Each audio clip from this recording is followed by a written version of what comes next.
Good morning बच्चों। आपने कक्षा 9 में सामाजिक विज्ञान के इतिहास विषय में फ्रांस की क्रांति के कारण उसकी महत्वपूर्ण घटनाएं के बारे में अध्ययन कर लिया था। आज आप इस भाग के अंदर पढ़ोगे फ्रांस में राजतंत्र का उन्मूलन और गणतंत्र की स्थापना। ये आज का टॉपिक है, इसके बारे में अध्ययन करोगे। फ्रांस की स्थिति आने वाले वर्षों में तनावपूर्ण बनी रही। यद्यपि लुई 16वां ने संविधान पर हस्ताक्षर कर दिए थे, परंतु पर्सा के राजा से उसकी गुप्त वार्ता भी चल रही थी। फ्रांस की घटनाओं से अन्य पड़ोसी देशों के शासक भी चिंतित थे, इसलिए 1789 की गर्मियों के बाद भी होने वाली ऐसी घटनाओं को नियंत्रित करने के लिए इन शासकों ने सेना भेजने की योजना बना ली थी। लेकिन जब तक इस योजना पर अमल होता, अप्रैल 1792 में नेशनल असेंबली ने पर्सा और ऑस्ट्रिया के विरुद्ध युद्ध की घोषणा का प्रस्ताव पारित कर दिया। प्रांतों से हजारों स्वयंसेवी सेना भी भर्ती होने के लिए जमा होने लगे। उन्होंने इस युद्ध को यूरोपीय राजाओं कुलीनों के विरुद्ध जनता की जंग के रूप में लिया। उनके होठों पर देशभक्ति के जो तराने थे, उनमें कवि रोजेट दी लाइल द्वारा रचित मार्शले भी था। ये गीत पहली बार मार्सिलेस के स्वयंसेवियों ने पेरिस की ओर कूच करते हुए गाया था, इसलिए इस गाने का नाम मार्शले हो गया, जो अब फ्रांस का राष्ट्रगान है। बच्चों, इस पैराग्राफ में आपने देखा लुई 16वें के पास जो पावर थे उनका अंत हो चुका, लेकिन वह गुप्त रूप से पर्सा के राजा से उसकी वार्तालाप चल रही थी। इससे फ्रांस के लोग दुखी और चिंतित थे। कहीं पुनः वह नेशनल असेंबली की जो शक्तियां हैं उसको समाप्त कर दे और एक निरंकुश राजा बन जाए। अतः ये वार्ता चल रही थी। उसी समय नेशनल असेंबली ने सन 1792 में नेशनल असेंबली जिसको अपन राष्ट्रीय सभा भी कह सकते हैं, नेशनल असेंबली जिसको हम राष्ट्रीय सभा भी कह सकते हैं, असेंबली ने 1792 में पर्सा और ऑस्ट्रिया के विरुद्ध युद्ध की घोषणा कर दी। पर्सा और वह ऑस्ट्रिया के विरुद्ध युद्ध की घोषणा कर दी और लोग देशभक्ति के नाम पर, स्वयं सेवक के नाम पर सेना में भर्ती होना प्रारंभ कर दिया। लोगों में देशभक्ति का जज्बा कायम करने के लिए वहां का एक कवि था जिसका नाम था रोजेट दी लाइल। रोजेट दी लाइल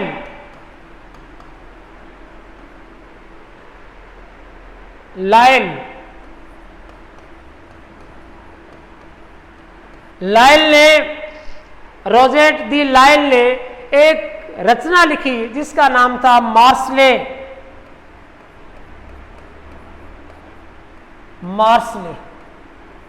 इस गीत ने लोगों में देशभक्ति की भावना जागृत की।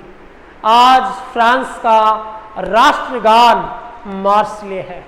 जिस प्रकार से भारत का राष्ट्रगान कौन सा है, तो भारत का राष्ट्रगान है जन गण मन, जिसके लेखक है रविंद्रनाथ टैगोर और उसकी पुस्तक है गीतांजलि। उससे ये लिया गया है जनगण मन। और इस पुस्तक को सन 1913 के अंदर नोबेल पुरस्कार से भी सम्मानित किया जा चुका है। 1913 में रविन्द्रनाथ टैगोर को नोबेल पुरस्कार से भी सम्मानित किया गया है। तो जनगण मन गीतांजलि से लिया गया है। ये हमारा राष्ट्रीय गान है। ठीक उसी प्रकार से फ्रांस का राष्ट्रीय गान क्या है? मार्सले। इसके लेखक का नाम क्या है? रोजेट दी लायल। और नेशनल असेंबली ने पर्सा व ऑस्ट्रिया के विरुद्ध युद्ध की घोषणा कब की? 1792 में। तो बच्चों, ये महत्वपूर्ण बात आपने पढ़ी। इसके अतिरिक्त देखिए आगे की पंक्ति में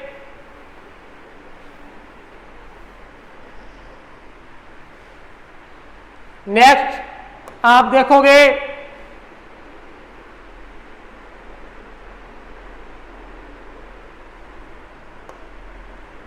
क्रांतिकारी युद्धों से जनता को भी भारी क्षति व आर्थिक कठिनाइयां झेलनी पड़ी।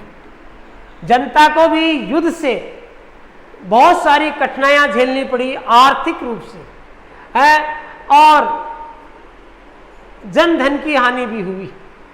पुरुषों के मोर्चे पर चले जाने के बाद घर परिवार और रोजी रोटी की रिस्पॉन्सिबिलिटी, जिम्मेदारी औरतों के कंधों पर आ गई। जब फ्रांस के पुरुष युद्ध में चले गए, अब घर पर महिलाओं को बच्चों के लालन पालन के लिए, उनकी रोजी रोटी का जुगाड़ या उनकी लालन पालन करने के लिए उनके खाने पीने की व्यवस्था की जिम्मेदारी भी महिलाओं के कंधों पर आ गई। देश की आबादी एक बड़े हिस्से को ऐसा लगता था क्रांति के सिलसिले को आगे बढ़ाने की जरूरत है, क्योंकि 1791 के संविधान से सिर्फ अमीरों को ही राजनीतिक अधिकार प्राप्त हुए थे। इसका कारण क्या था कि 1791 में जो फ्रांस का संविधान बना था, फ्रांस का संविधान कब बना? 1791 में। और इस संविधान के अंदर संपन्न अमीर वर्ग थे, उनको राजनीतिक अधिकार प्राप्त थे। किसान, मजदूर और जिनके पास संपत्ति नहीं थी, उनको अधिकार प्राप्त नहीं थे। तो इसलिए फ्रांस में आंदोलन करने के लिए और आगे जाने की जरूरत थी। ये था, लोग राजनीतिक क्लबों में अड्डे जमाकर सरकारी नीतियों और अपने कार्य योजना पर बहस करते थे। इनमें से जैकोबिन क्लब सबसे सफल था, जिसका नाम पेरिस के भूतपूर्व कॉन्वेंट ऑफ सेंट जैकब के नाम पर पड़ा, जो अब इस राजनीतिक समूह का अड्डा बन गया। इस पूरी अवधि में महिलाएं भी सक्रिय थी और उन्होंने अपने क्लब बना लिए।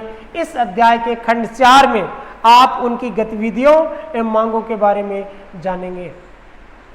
यानी लोग क्लबों में, सभाओं में सरकार की नीतियां, सरकार के क्रियाकलापों के बारे में बहस करते थे कि किन लोगों को अधिकार दिए या नहीं दिए, कानून कायदे नियम बनाने वाली संस्था के अंदर आम लोगों की क्या भूमिका है, इस पर चर्चा करते थे। ऐसे चर्चा के अंदर सबसे बड़ा जो क्लब था, जिसका नाम था जैकोबिन क्लब।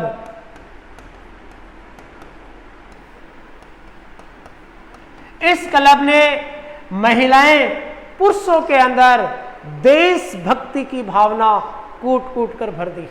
इसलिए अब महिलाएं भी राजनीतिक अधिकार प्राप्त करने के लिए आंदोलन में भाग लेने लगी, आंदोलन के अंदर भाग लेने लग गई। अब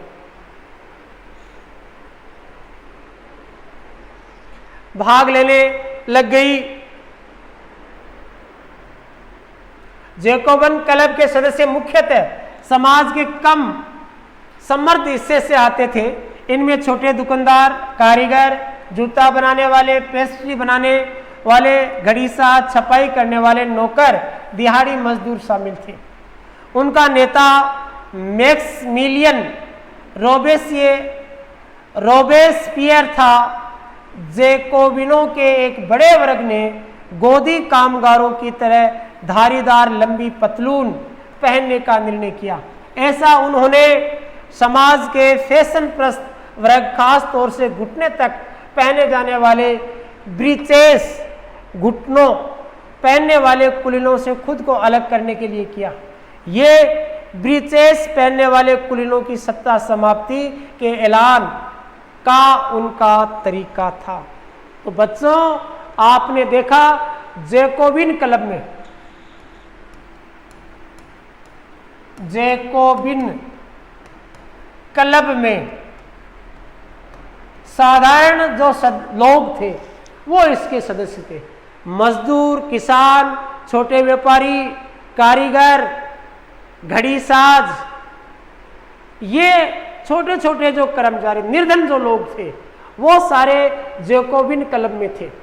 अब उन्होंने क्या किया, कुलीन वर्ग, जो समृद्ध परिवार के जो लोग थे, समृद्ध जो लोग थे, वो क्या थे, उनका वो जो पहनावा पहनते थे उसका नाम था ब्रीचेस, ब्रीचेस।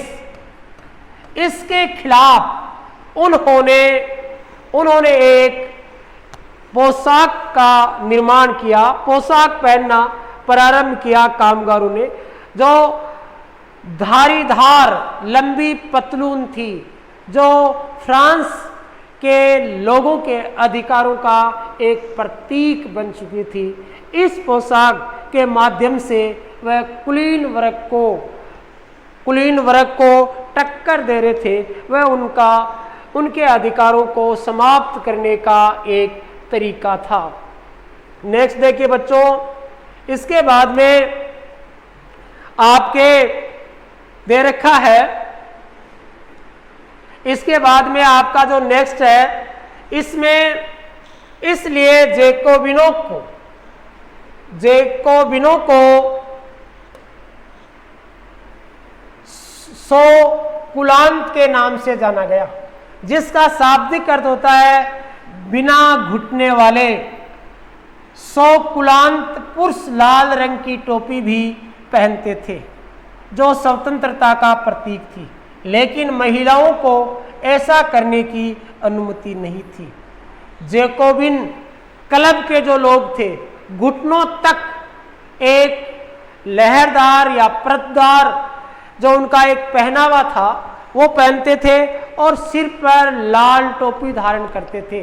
ये लाल टोपी फ्रांसीसी जो लोग थे उनके स्वतंत्रता का प्रतीक था, स्वतंत्रता का प्रतीक था। तो बच्चों, आपके आ जाए कि जैकोबिन क्लब के जो लोग थे सिर पर लाल टोपी पहनते थे, वह किसका प्रतीक है? तो आपको बताना पड़ेगा स्वतंत्रता का प्रतीक था। महिलाएं लाल टोपी नहीं पहनती थी। नेक्स्ट आगे देखिए, 1792 की गर्मियों में जैकोबिनों ने खाद्य पदार्थों की महंगाई एवं अभाव से नाराज पेरिस वासियों को लेकर एक विशाल हिंसक विद्रोह की योजना बनाई। 10 अगस्त की सुबह उन्होंने ट्यूलियर के महल पर धावा बोल दिया, राजा के रक्षकों को मार डाला और खुद राजा को कई घंटों तक बंधक बनाए रखा। बाद में असेंबली ने शाही परिवार को जेल में डाल देने का प्रस्ताव पारित किया। नए चुनाव कराए गए। 21 वर्ष से अधिक उम्र वाले सभी पुरुषों चाहे उनके पास संपत्ति हो या नहीं, सबको मतदान का अधिकार दिया गया।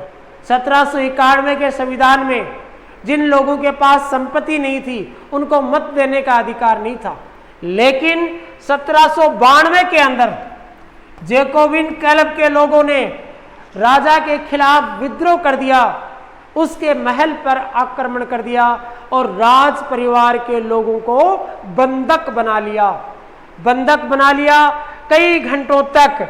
और बाद में जाकर नेशनल असेंबली ने जो निर्धन लोग थे, मजदूर किसान, भूमिहीन मजदूर किसान या कामगार, घड़ी साज, इनको भी मत देने का अधिकार दिया गया और महिलाओं को भी मत देने का अधिकार दिया, जिसके अंदर मतदान की आयु निर्धारित की गई 21 वर्ष। तो बच्चों, 1792 की जो महत्वपूर्ण घटना क्या थी कि 21 वर्ष के पुरुष जिनके पास संपत्ति थी, संपत्ति नहीं थी, उनको भी मत देने का अधिकार दिया गया। क्योंकि 1791 के संविधान में मजदूर, किसान, भूमिहीन मजदूर और जिनके पास संपत्ति नहीं थी उनको मत देने का अधिकार नहीं था। इसके आगे देखिए,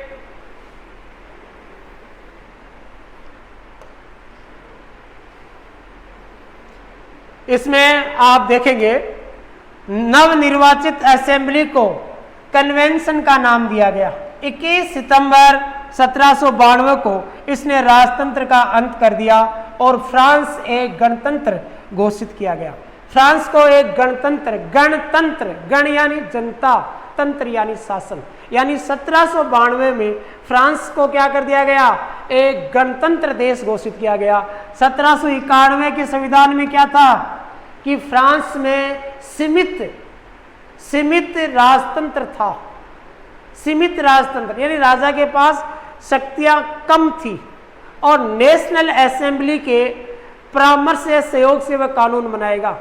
परंतु 1792 में 21 सितंबर 1792 के अंदर क्या कर दिया गया, राजतंत्र को समाप्त कर राजा के शासन का अंत कर दिया गया और फ्रांस में प्रजातंत्र की स्थापना हुई। प्रजातंत्र की स्थापना हुई। जैसा कि आप जानते हैं, गणतंत्र सरकार का वह रूप है जहां सरकार एवं उसके प्रमुख का चुनाव जनता करती है। यह वंशानुगत राजशाही नहीं है। आप कुछ अन्य गणतांत्रिक देशों के बारे में जानकारी प्राप्त करने के लिए कोशिश करेंगे। देखो बच्चों, गणतंत्र क्या होता है? गणतंत्र के अंदर गण यानी जनता, तंत्र यानी शासन, अर्थात जनता का शासन, यानी शासन करने वाली जो भी संस्था है उसमें जनता द्वारा चुने हुए प्रतिनिधि होते हैं। कि गणतंत्र में शासन की सर्वोच्च शक्ति जनता के हाथों में निहित होती है।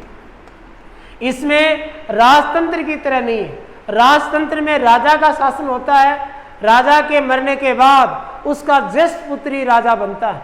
लेकिन गणतंत्र के अंदर ऐसा नहीं है। जनतंत्र के अंदर सरकार का निर्माण जनता द्वारा किया जाता है। इसको हम गणतंत्र कहते हैं। आपको बताया गया कि अन्य देशों के उदाहरण जैसे भारत में क्या है, प्रजातंत्र है। प्रजातंत्र का अर्थ आप समझ सकते हैं। प्रजातंत्र अंग्रेजी भाषा के डेमोक्रेसी शब्द का हिंदी रूपांतरण है। डेमोक्रेसी शब्द का हिंदी रूपांतरण है, जिसका ये दो लैटिन भाषा के शब्दों से मिलकर बना है। Deimos plus क्रेटिया। डिमोस यानी जनता और क्रेटिया यानी शासन, अर्थात जनता का शासन।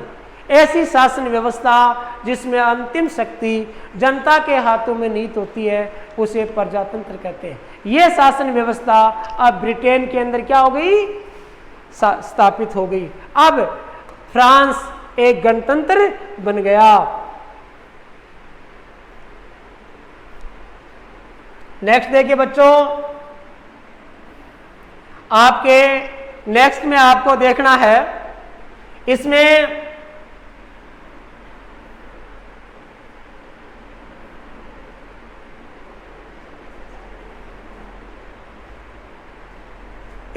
आप देखोगे, देखो आप सुन लीजिए। यदि आपको साफ दिखाई नहीं दे रहा है तो आप सुन भी सकते हैं, मैं आपको अच्छी तरह से एक्सप्लेन कर दूंगा।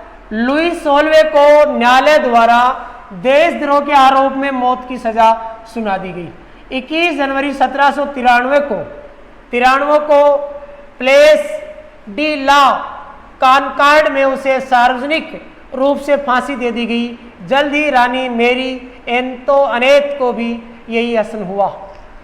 21 जनवरी सन 1793 ईस्वी में फ्रांस के राजा लुई सोल्वे को फांसी की सजा हुई और इसकी जो रानी थी उसका अंत भी ऐसा हुआ। यानी उस पर देशद्रोह के आरोप में, देशद्रोह का अर्थ क्या होता है बच्चों, देखिए, अपने देश या सरकार से विश्वासघात करना, ये देशद्रोह का अर्थ है। अपने देश या सरकार से विश्वासघात करना। नेक्स्ट देखिए, आतंक का राज। 1793 से 1794 तक आतंक का युग कहा जाता है। यानी फ्रांस के अंदर 1793 से लेकर 1794 के काल को आतंक राज के नाम से जाना जाता है। रोबेस्पियर ने नियंत्रण एवं दंड की सख्त नीति अपनाई। उसके हिसाब से गणतंत्र के जो भी दुश्मन थे, शत्रु थे, कुलीन एवं पादरी, अन्य राजनीतिक दलों के सदस्य, उसकी कार्यशैली से असहमति रखने वाले पार्टी सदस्य, उन सभी को गिरफ्तार कर जेल में डाल दिया गया और एक क्रांतिकारी न्यायालय द्वारा उन पर मुकदमा चलाया गया।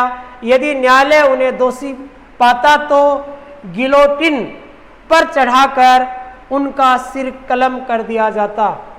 गिलोटिन दो खंभों के बीच लटकते आरे वाली मशीन था जिस पर रखकर अपराधी का सिर धड़ से अलग कर दिया जाता था। इस मशीन का नाम इसके आविष्कारक डॉक्टर गिलोटिन के नाम पर पड़ा। देखिए बच्चों, इसमें 1793 से लेकर 1794 तक फ्रांस के अंदर जो नेशनल असेंबली थी वो रोबेस्पियर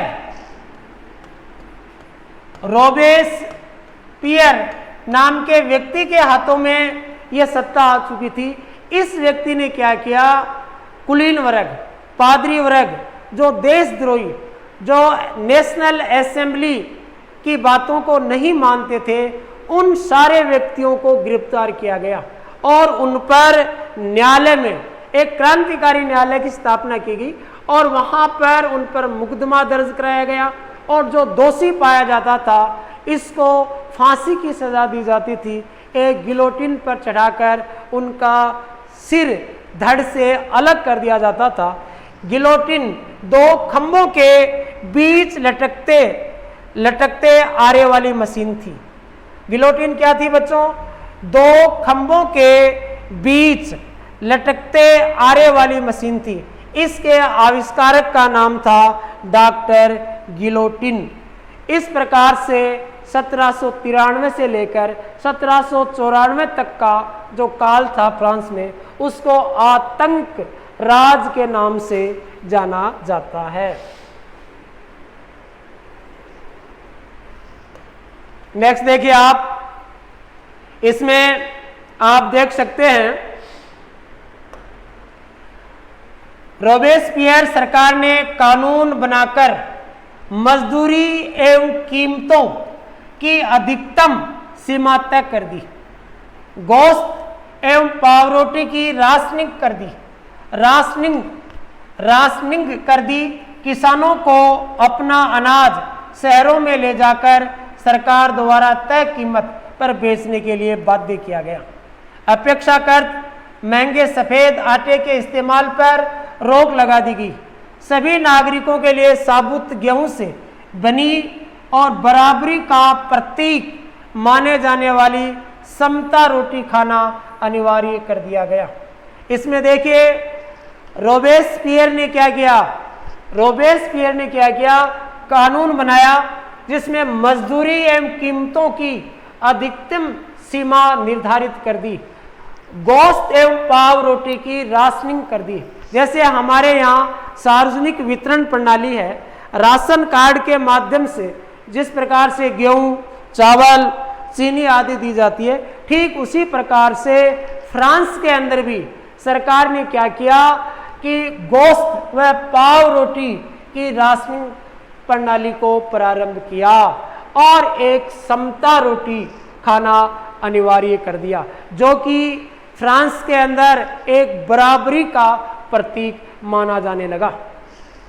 इसके आगे नेक्स्ट देखिए, बोलचाल और संबोधन में भी बराबरी का आचार व्यवहार लागू करने की कोशिश की गई।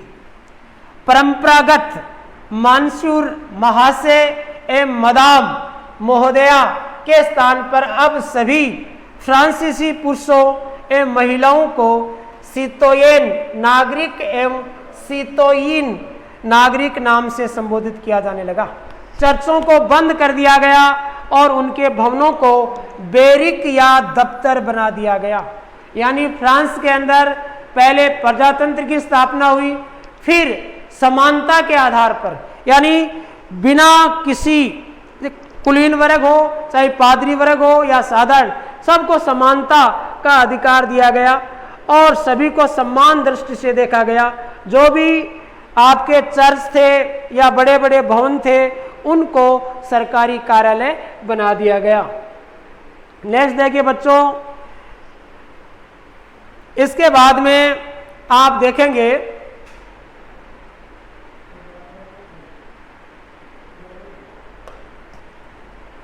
रोबेस्पियर ने अपनी नीतियों को इतनी शक्ति से लागू किया कि उसके समर्थक भी त्राई त्राई करने लगे। अंत में जुलाई 1794 में न्यायालय द्वारा उसे दोषी ठहराया गया और गिरफ्तार करके अगले ही दिन उसे गिलोटिन पर चढ़ा दिया गया। इस प्रकार से 1793 से लेकर 1794 का जो आतंक राज था उसका अंत हुआ, क्योंकि रोबेस्पियर के विरुद्ध बोलने वाले जितने भी व्यक्ति थे उनको गिरफ्तार करना, उन पर देशद्रोही का मुकदमा लगाना और उनको फांसी पर चढ़ाना। इससे उनके जो कट्टर समर्थक थे वो भी त्राई त्राई करने लगे और अंत में सन 1794 ईस्वी में रोबेस्पियर को फांसी पर चढ़ा दिया गया। इस प्रकार से इसके शासन का अंत हुआ।